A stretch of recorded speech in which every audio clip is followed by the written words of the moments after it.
We'll call the regular meeting of the Port of Centralia for February 4th to order. We will start with the Pledge of Allegiance. Everybody please rise. I pledge allegiance to the flag of the United States of America, and to the republic for which it stands, one nation, God, and its soul with liberty for all.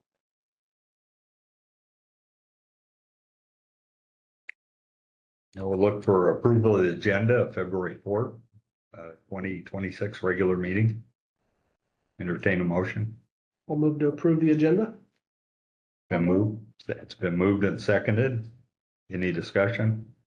All in favor, say aye. Carries 3-0. Good of the order and public comment.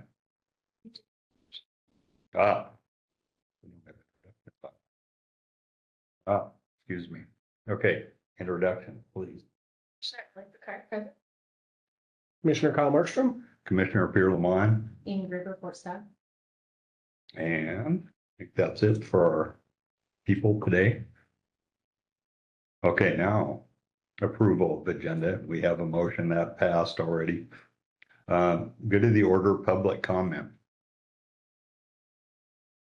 I seem to have misplaced my little statement that I'm supposed to say.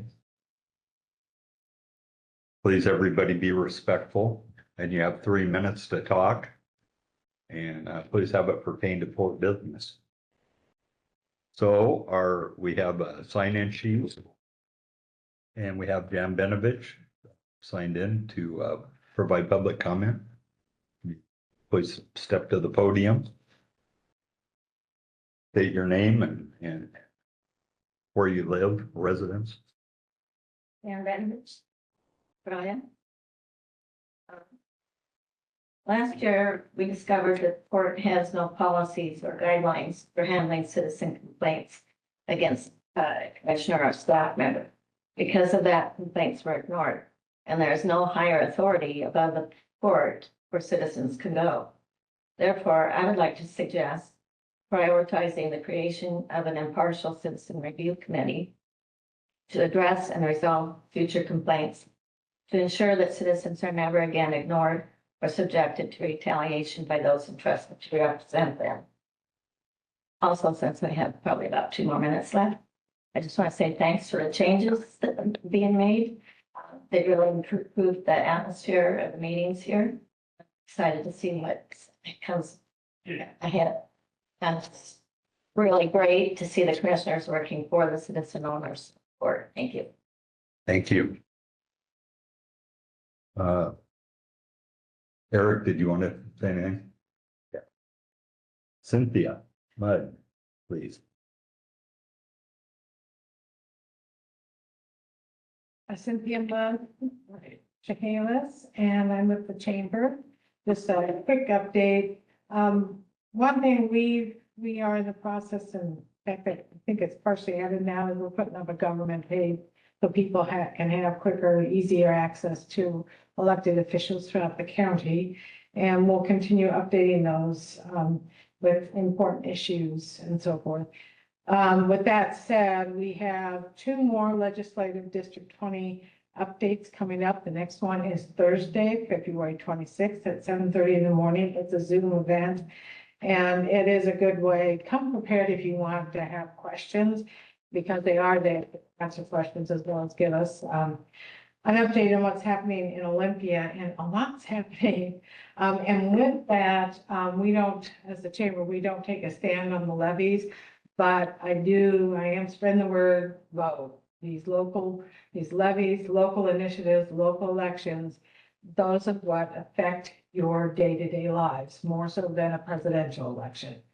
And the voter turnout is usually low, and so really my mantra is please vote when things come up. It's really critical to get things across the finish line, or not, if that's your choice. But Centralia has a levy coming up, and it's important Voiceworth and also on Alaska. So watch for those things and vote. Thank you. Senator Ordegaard, where are you hiding? Oh, there he is. You passed. Okay. Mr. Dow. It's up. Good.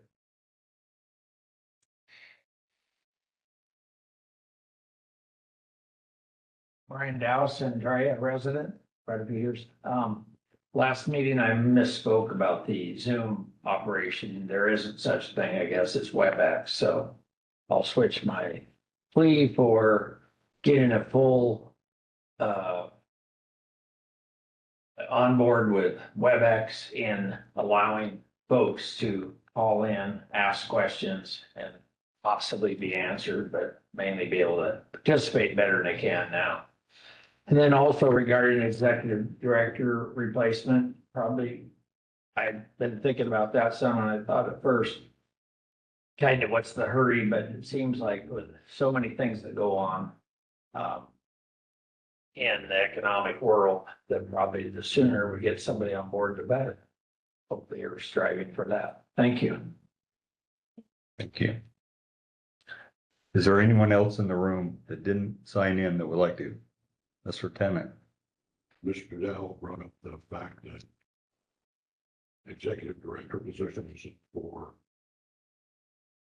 placement or addition, I should say.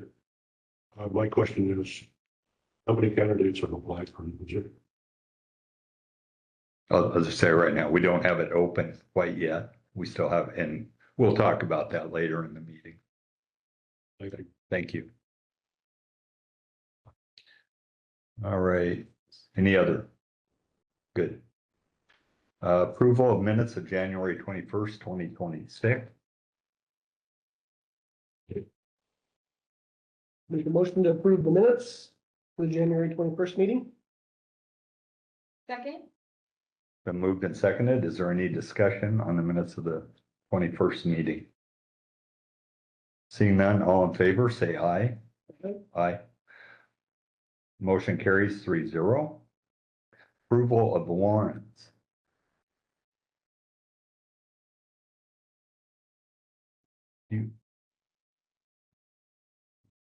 You.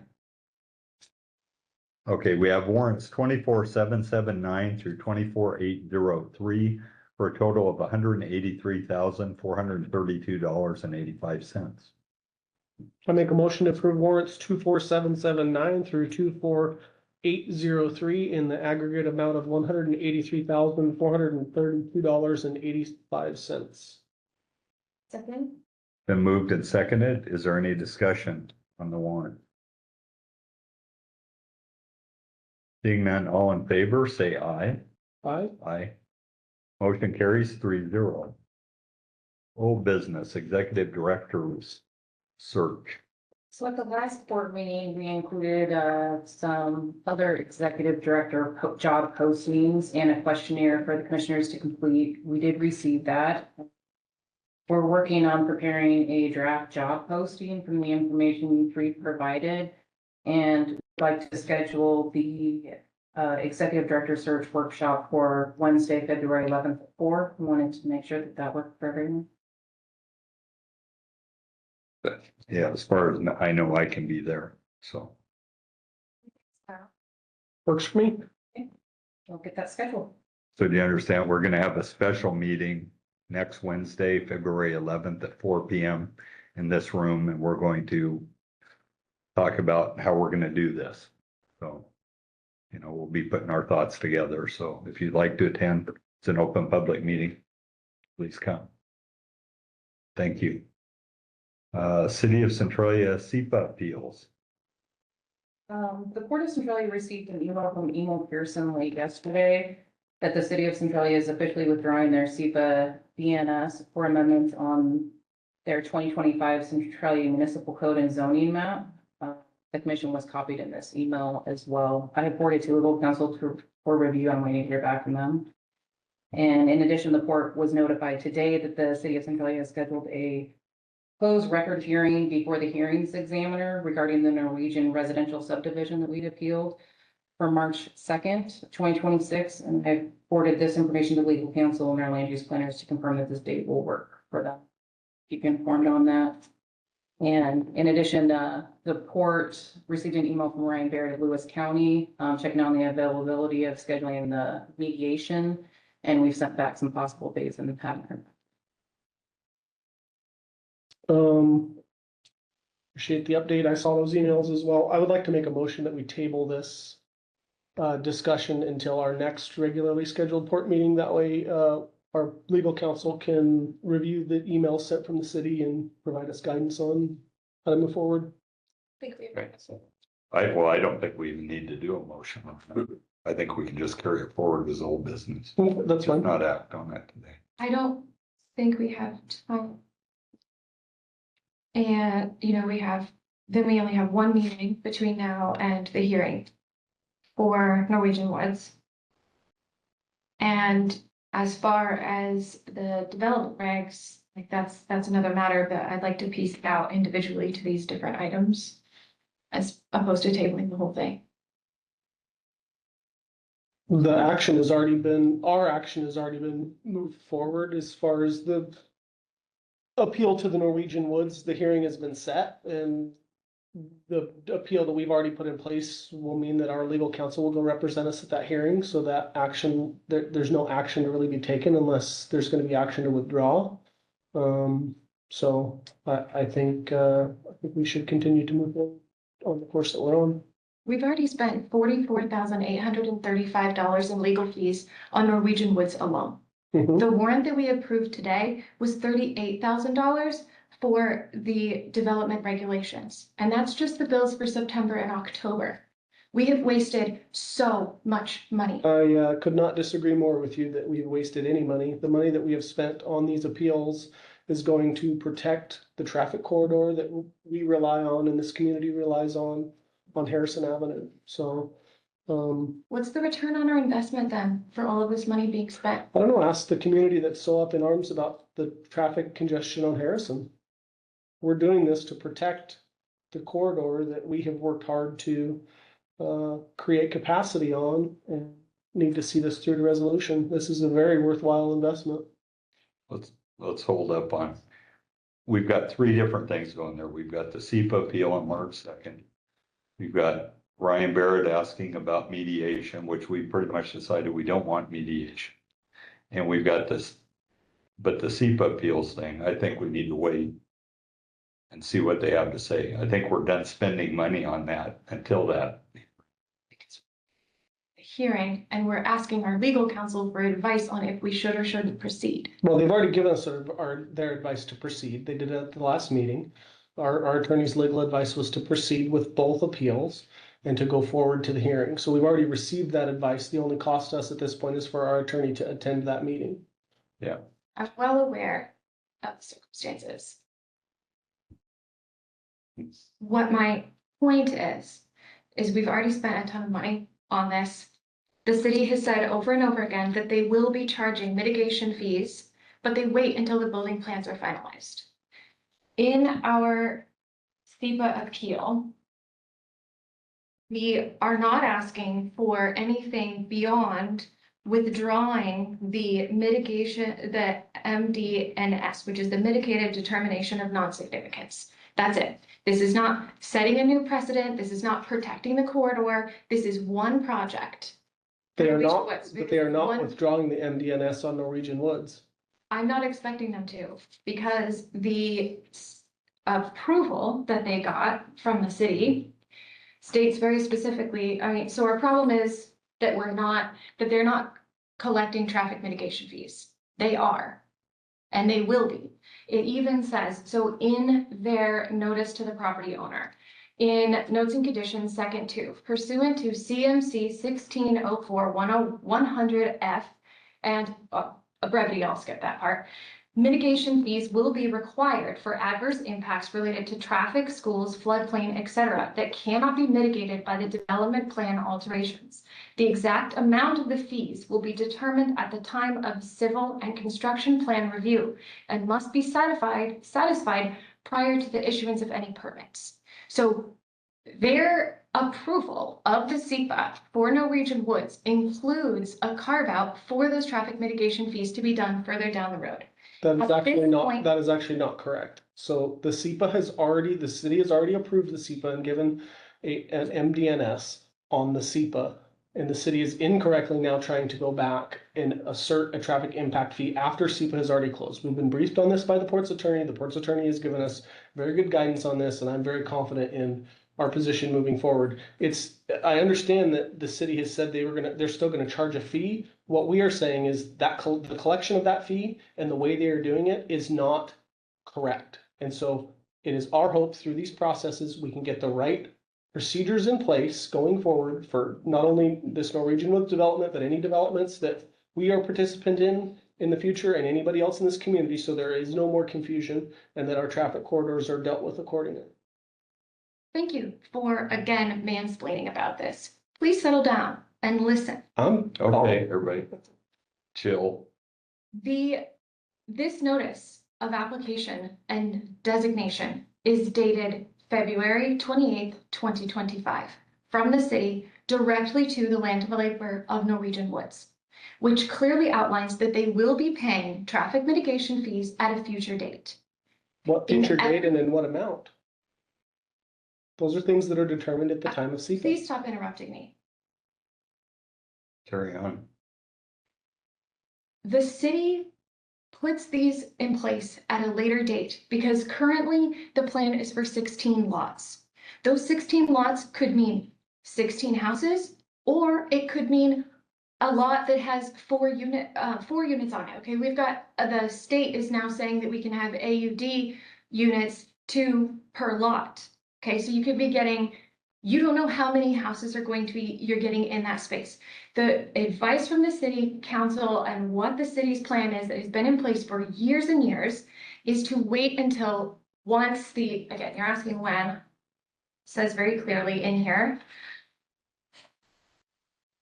at the time of civil and construction plan review, because that is the point at which they can actually determine what the traffic impact is going to be. And that's when they do the traffic impact, and that's when they pay the mitigation fees. Once the developer knows exactly how many lots they are going to be using for what purpose. Okay, so again, you've got a big difference between 16 lots and up, right? They could be putting 4plexes on each of those lots. And that's a huge difference. And it's a huge risk to the city to go with this plan that the port has put forward so far, because anyone could come in and underbid. I could come and I could say, I'm going to build 16 houses, pay my fee, and then change my plan later. And the city can no longer collect mitigation fees later on. That's not how that works. What I'm saying is, it opens the door It does not. for issues. There's a correct process to be used to deal with situations like this. And this is why we are in the situation we are in. And we need to keep moving forward to see this through. That way we have processes in place with the city that allow for developers and builders to know upfront what they're in for. We've gotten clear guidance from Port Legal Counsel on this. So what legal counsel has proposed was the city to withdraw the mitigation determination of non-significance for this particular project. That is not setting a precedent. That is not changing a policy and how the city is going to act. The city has said over and over that they don't want to continue with traffic mitigation fees, but the process of changing that is expensive and they can't afford it right now. So this is the best tool that they have, and it's working for everyone but the port.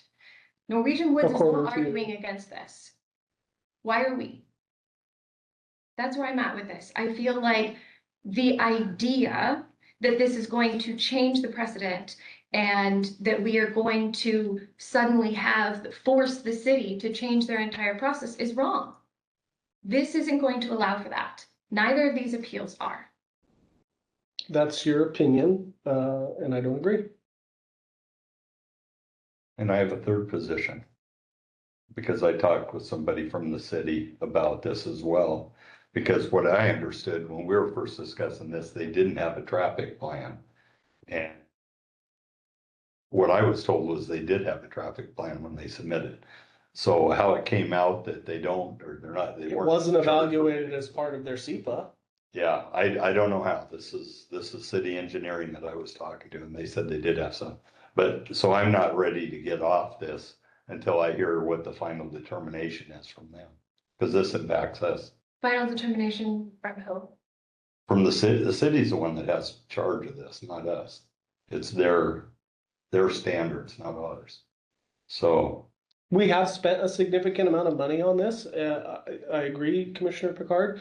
I think stepping away from the money we've invested in hopefully fixing this problem, because it's gonna cost us a little more money to send our attorney to a hearing, is foolish. I think we need to see it through to the end.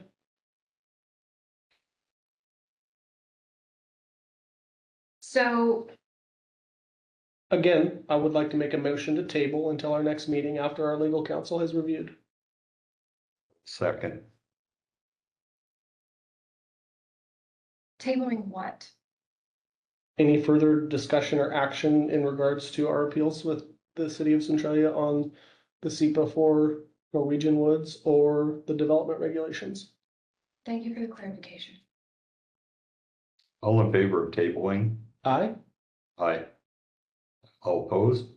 Nay. The motion carries 2-1 to table the City of Centralia SEPA appeal discussion. I would like to make a motion. Let's, I'm going to say that this is on topic, but doesn't fall under the stipulation of the table. Okay. The city, I've been talking with the city and trying to find out what is the brass tacks of what it is that they are willing to do versus what we are going to do when it comes to the development regs and, finding an agreement when we have a middle ground, right? Finding a middle ground with the city staff about, setting aside the development regs, because again, they are going to be withdrawing that SEPA and redoing it. Okay?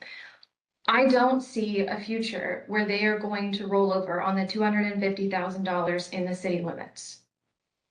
250,000 square feet. Yes. So what I have talked with them about and has been proposed by city staff is that we accept the ban on distribution centers over 250,000 square feet within the city limits. And we have an allowance for those same structures in the UGA on a conditional use permit that gives everyone what they want. It gives the city control that they want. It gives us the ability to have LCP develop their 600,000 square foot distribution center that they have in the works and, that they've been working on all this time. It gives balance to both. And so my motion is that that's the direction we move and we appoint someone, either Amy or legal counsel or someone from the commission, to propose that to the city, ending the need for mediation entirely. I mean, I guess in my mind, the appropriate place for the city to bring that forth would be at mediation, and why the discussion is happening with one commissioner and not being brought forth to the entire commission is sort of concerning to me. I mean, we are an elected body of 3 commissioners. Why one commissioner is having these negotiations outside of the commission with the city let's hold, concerns me a lot. hold for a second, guys. Let's have could you restate your motion, please? I would like to make a motion that we proceed with direct communication and negotiations with the city to accept a ban on warehouses over 250,000 square feet in the city limits, and an allowance of larger distribution centers in the UGA with a conditional use permit.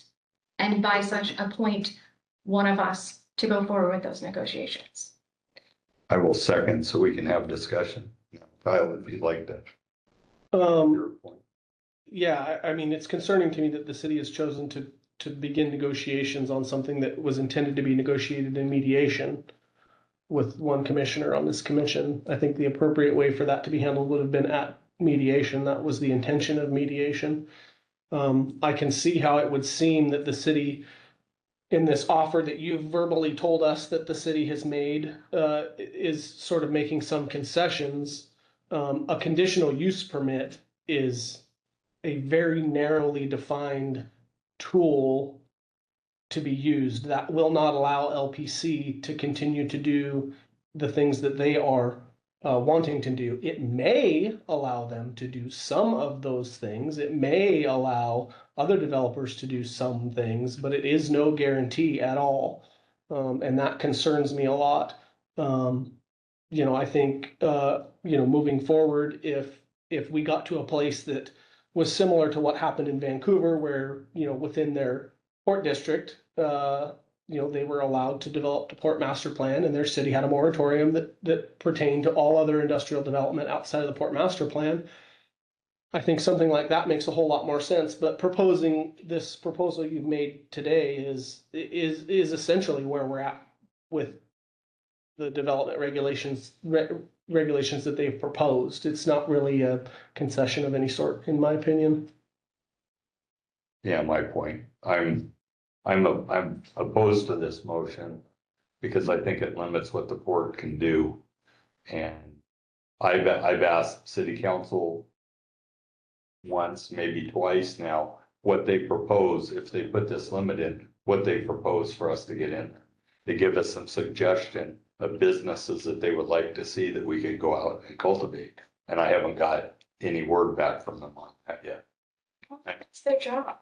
No, I agree. So their job is to stay out our way so we can do our job. And, we have a purchase sale agreement with a contractor that's interested, but they don't want that contractor potentially to do what that contractor does.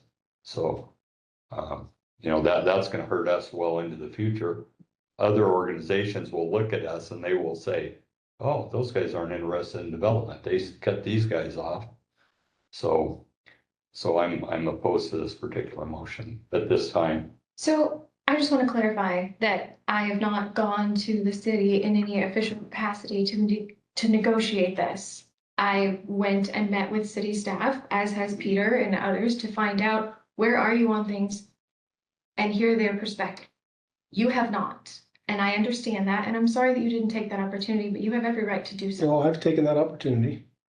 So the reason that I am proposing that we move forward with this is because I don't think that we need formal mitigation or formal mediation. It's expensive. The city doesn't want it. We don't want it. And I'm like, so what is it? Brass tacks, what is it that the city wants? This is what the city is willing to do. Okay, so instead of going through mediation and hiring lawyers and, all of that, we now know what the city is willing to do. Right, this is the starting point of where they are with this. I think we're mixing two different things here. You're mixing mediation for SEPA and moratorium. No, this is okay, so this is. Warehouse, the 250,000 feet, that's moratorium. Yes, and That's- so, but our SEPA appeal is really, it's all the same root issue of, It's interrelated, yes. yeah. But it's two different issues. Yes, it is two different issues, and the SEPA has been tabled. So this is a solution that puts it all to bed. We are not losing LCP or a contract with them. Yes, it probably would limit them from being able to build all the way out. So for the public, the goal of what LCP would like to do is they would like to build Picard, just quickly, distribution centers. the company we have a contract with is LPC, Logistics Property Company. Yeah, we shouldn't be speaking Thank for you. them. No, So I'm not speaking for them. I'm speaking to the purchase and sale agreement that Markstrom has already brought up. LCP has a purchase and sale agreement for land. They are building us a Gallagher Road extension. If they walk, the Port will have to pay for the Gallagher Road extension that they are putting in currently.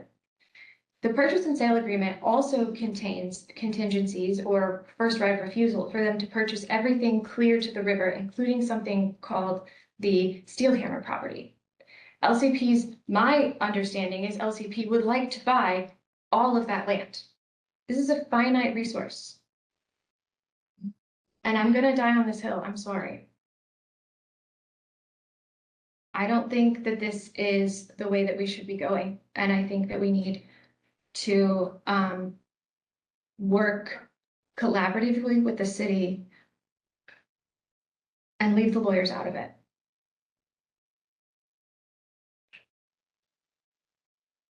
Okay, any further discussion? Could you restate your motion one more time? Because I didn't write it. I propose that we go to the city, or sorry, appoint a representative of the board, either staff or a commissioner, to go to the city with the proposal of accepting the ban on distribution centers over 250,000 square feet within the city limits with a allowance of warehouses over 250,000 square feet in the UGA with the conditional use permits. And I seconded that motion so we could have discussion. Yes. So now we call the question. All in favor, say aye. All opposed? Nay? Nay. Did you vote aye? Yeah. Okay, so motion fails 2-1. Essential updates, executive director report. So Milton Steel has vacated the 3707 Galvin Road building on lots 47 and 48. Our new tenant, Engel Holdings, is moving in now.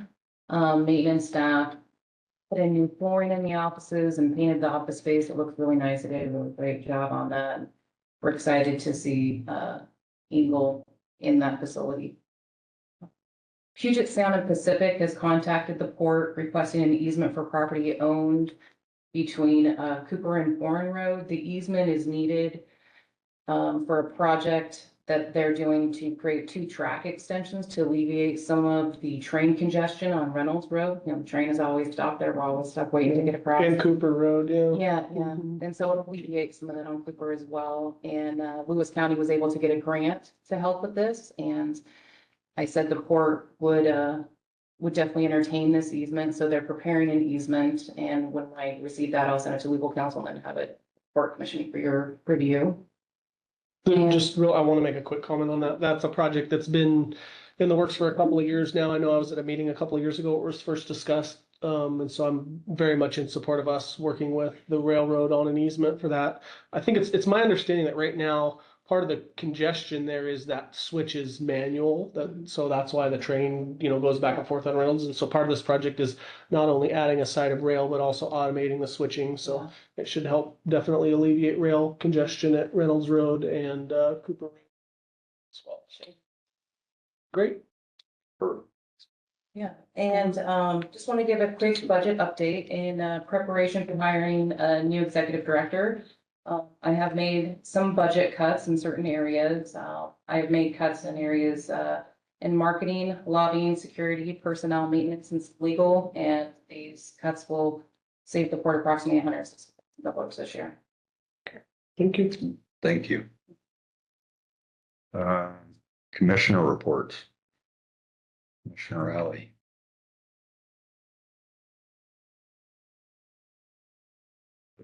I want to start by explaining my vision and heart for the port and the city of Centralia. I believe that the port is citizen-owned land developer and it is our job to thoughtfully bring business and development to our city. We are not ruthless land developers simply trying to make money or sell off valuable land to whoever comes along. The port owns extremely valuable land and it is a limited resource. I believe that we are tasked with the careful and responsible development of that land. We are stewards of the future of Centralia. As I move forward in making decisions about what businesses come to Centralia, I keep that responsibility in mind. Controlled growth is vital as we enter the next phase of development for the Port of Centralia. We are already making good progress. There is a strong collaboration in reducing costs where we can. There is more work that can be done, but Amy, as she previously stated, has been proactive in identifying ways to reduce expenses, and I want to commend her for that. I appreciate the opportunity to work collaboratively on those financial decisions, and I believe this approach will over time help reduce the burden of taxes on our citizens. I also want to share that I've had really positive conversations with elected officials and community stakeholders. There's a shared focus on progress being made, and I truly feel that a sense of hope is building in this community. Lastly, I attended the Department of Ecology's open house related to the cleanup of Transalta property. I also attended the Centralia City Council's meeting to learn more about their vision for the future of Centralia and to learn more about the moratorium from their perspective. For me, that was a part of staying engaged, listening, and being present in the broader conversations happening in our community. I remain committed to being accessible. Please feel free to call me at 360-918-6619. Thank you. Thank you. Commissioner Markstrom. I attended a Department of Ecology meeting, out in Boisfort. I missed the one in Centralia at the college, talking about the, potential construction of the water retention facility on the Upper Shalos River. Some really good information there. I encourage folks to, look into that project and educate yourselves. I think the comment period closed yesterday, or maybe it closes today. But encourage people to look into that. Flooding is something that's a big problem for us and will continue to be until we make big headway on it. So, other than that, nothing else to report. I think I too attended the Boisfort ecology meeting, and I'm personally in support of the retention system that they're looking at putting up above PL. I think that'll be of some benefit to us. They've only been studying it since the 1930s, so it's about time we do something. And I attended a meeting last week at the request of Lewis County Commissioners. We had WashDOT, we had the county, and we had the city manager and city engineer involved in that. We're talking about the North End Industrial Access Road or access overpass on I-5 and what we might do to revive. Oh, we also had Thurston County involved in that meeting as well online. And they gave us their blessing for us to move ahead on our side of it. So we talked about a variety of things, different types of, railroad crossings and at-grade crossings and, space needs that we need if we came across there by Scott Industries and future over the hill road for access to the steam plant property, those kind of things. Nothing was decided. We were just throwing ideas out, trying to figure out if there's a path forward with that. So with that permission to go ahead, what does that entail? There is no permission right now. We're trying to figure. To go ahead. Well, so we can keep talking and trying to figure out. I think WashDOT will maybe go back and sharpen their pencils and see what they can come up with. They have to have a preliminary plan before they can go to a legislature and ask for money. So Ultimately, it would probably be ways the county's project. They would seek WSDOT funding through the state legislature. Probably have to have federal funding as well. It's going to be a $150 to $200 million project, probably. So, yeah, we talked. Mr. President, may I Yes, ask sir. a question? Yeah, go ahead. The 15.5 million that was appropriated by the legislature, and ERCOT was the main legislator getting that. What's happened to that? Does anybody know? I know Kyle might be more up on it. Yeah. Sure. The construction you see on North Schuber Road today between Galvin Road and Mount Vista, a large piece of the funding was used for that. It was also used to do some type and what's the correct term? Type and size engineering work for the Schuber Road Bridge. A lot of that money was used to study how to spend that money. Unfortunately, that's kind of how we seem to do things in government. That project started long before COVID, and there was, I think, 3 rounds of studies done. Unfortunately, I think, kind of pointed in the wrong direction for a time and looked at some things that weren't really feasible and spent some money studying some things that, probably could not be done. And so some of that money went to those things.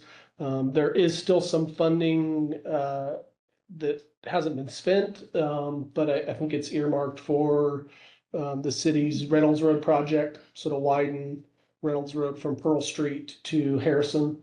Part of what was determined in the last round of studies for that funding was that, although the state legislator had earmarked that for a freeway interchange, that there was significant enough arterial traffic issues within Centralia that until those things were mitigated, it was unlikely that federal highways would give a permit for a new access onto I-5. So what that means is we have all these local traffic issues. The Federal Highways Administration is very cognizant of traffic flow on their freeway, and they've designed the freeway to travel from Seattle to Portland or Vancouver to Olympia, or longer distances. The I-5 isn't designed to go from Centralia to Chehalis or from Chehalis to Napavine. The Federal Highways wants to see local communities build their arterial roads to support that traffic. And so what we had in Centralia was a case where we had significant arterial traffic congestion that would appear to the federal highways that we were trying to put onto their freeway by building a new exit. And so WashDOT, through the last round of study, came up with a whole laundry list of projects, including the Gallagher Road extension,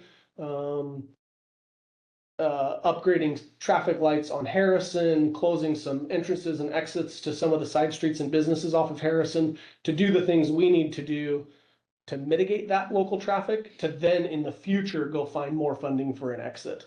And as it was, the 50 million wasn't going to be anywhere near enough to build a new freeway exit. It's looking in today's numbers to be a $150 to $200 million project. So According to the meeting I was at, they said that I think it was about $15 million of that has been siphoned off for the projects Commissioner Marshall was talking about, Schubert Road being a main one. Well, the other project was they're going to be putting more adaptive signals on Harrison. All the intersections are, I don't know the technical terms, but they're daisy chained. it's adaptive signals, yeah, you're correct. They're daisy chained together currently, and so they all run in unison. And so then they're going to be basically computer software. They're not putting up new light poles or something. You're not going to see that as a citizen, but you're going to see that they're adaptive signals. And so the rate of light changes are not all linked together anymore, which will increase traffic flow. Yeah. So anyway, that's it. They have to get the surface roads up to date before federal highways will look at the money to potentially put into that. So you said they used so far. I think that WashDOT man told me 15-16 About million dollars. I think, don't quote me on this. So it's been doled out over time through the legislature. Last year, we worked really hard with our lobbyists to go up to lobby for the rest of that money, because there was 38 million left, I think. Does that sound right? I think it was $38 million left as of last year that hadn't been spent. In last year's legislative session, our lobbyist reached out to us and said, hey, just so you're aware, that money has all been pulled from this budget biennium. You guys might want to try to band together and make sure that money stays in Lewis County. So myself, the mayor of Centralia, and our county commissioner all went to Olympia and testified, worked really, really hard with our lobbyist. I know the city worked with theirs, the county worked with theirs, and we all fought really, really hard to make sure that 38 million stayed in Lewis County. And it was all, at one time we were told we'd be lucky if we got 5 or 10, but at the end of the legislative session last year, I believe it's 38, don't quote me on the number, it was right around there. But the rest of that bucket of money that hadn't been spent, about 38 million was reallocated to Lewis County in last year's legislative budget. So prior to last year, I guess, about 12 million had been spent. It was heartening to me that Thurston County wasn't kicking and screaming to get it. So, okay, that's good. 216th up there has some problems. A lot of the land around there is wetlands, so that's mitigation issues.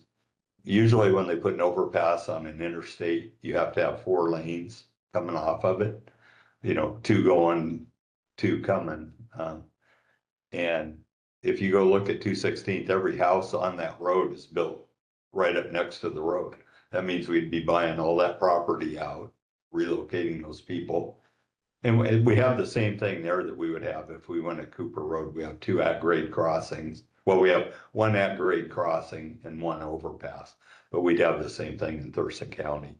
The overpass that they have up there, they originally thought they could get some cost savings by utilizing that it's so old, it doesn't meet today's codes and everything. They may have to demolish that and build totally new. Instead of just maybe putting an extra one beside it. There's issues, but anyway, it's still in the process. We're still talking. So, well, let's see, I had, they talked about the meeting on that. I was at an event today for my regular job, and if anybody is interested in working for Rogers Machinery, they have a director of supply chain and director of production and operations positions open. They're just out there, so I have talked with Director Graber. We're gonna look at on our website having a place where businesses in the port can post their open positions, you know, so that they could look to one spot to find out. So we're working on it. We're not there yet, but we're taking after it. I did have a question, and I hope Commissioner Markstrom can answer this. I did have a question from a constituent on the contract the exit contract that we signed for the director. And the question was about the vacation payout of $77,000 Mhm. roughly. And they asked how that was calculated. Because I look back in the original contract, and it said that compensation for vacation of 30 days is reimbursable to the employee at termination. And 30 days is like $16,000. It's not 77,000. And so we were just wondering how that calculated. I would have to have the contract in front of me to look at it again. That doesn't sound right to me. I know both the port's general legal counsel and employment counsel all reviewed both the previous contract and and I don't know. And I did bring this up when we first had this. yeah, that's a question for our legal counsel. I'll defer to them to provide an answer. okay, Essentially, there is no currently, there is no limit on accrual of vacation for the port. That is something I do think we need to look at in the future for port employees. it says right there, not to exceed 30 days reimbursable to employee I think context is important. and or at there's- termination of agreement. There's So, more, okay, no, that's okay. We'll live with that. We'll talk. Anyway, let's see, that's it. I think that's it, unless anybody else has anything. Entertain a motion to adjourn. removed. Second. Been moved and seconded. Thank you all for being here, and we will see you next Wednesday at 4 o'clock.